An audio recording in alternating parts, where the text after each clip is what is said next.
জান্নাতের দরজা খোলা হয়ে গেছে, আসো। চারজন নারীকে ডাকবে, তোমাদের কোনো হিসাব নাই, তোমাদের কোনো কিতাব নাই, তোমাদের কোনো পেরেশানি নাই।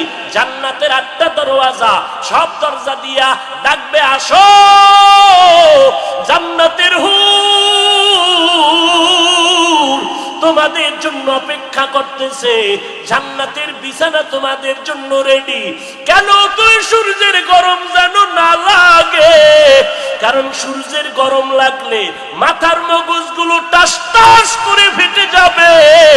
একটা সেকেন্ড এই জমিনে যত মানুষের আদর্শ আছে, আব্রাহাম লিঙ্কনের আদর্শ, মাও সেতুনের আদর্শ, লেনিনের আদর্শ, কার্ল মার্ক্সের আদর্শ, এক কথায় সব দুনিয়ার মানুষের আদর্শগুলো নাপাক, একমাত্র মদিনাওয়ালা নবীর আদর্শই হলো পাক।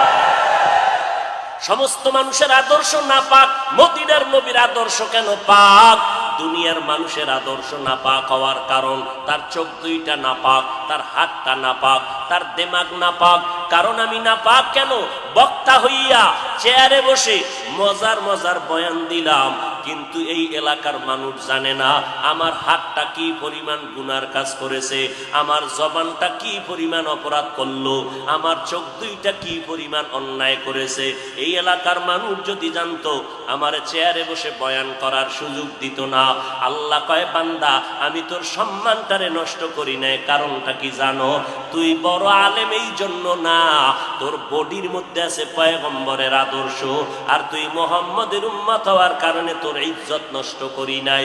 নষ্ট তো করি নাই, আমি আল্লাহ তোরে আবার ডাক দিলাম, তওবার দরজায় আইসা যদি 2 ফোঁটা চোখের পানি ছেড়ে আমি আল্লাহকে একবার আল্লাহ বলে ডাক দাও, লাব্বাইক বলে যদি তুই হাজিরা দাও, আমি আল্লাহ তোর জীবনের সব গুনাহগুলো মাফ করে দিব।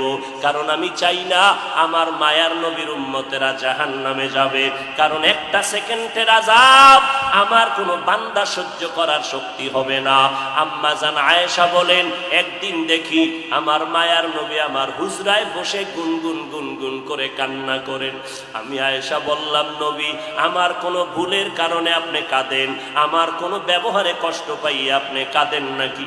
মায়ার নবী কয়, না না আয়েশা, তোমার ব্যবহারের কারণে কাঁদি না, আমি কান্না করি হাসরের ময়দানের কথা মনে পড়ে গেছে রে আয়েশা।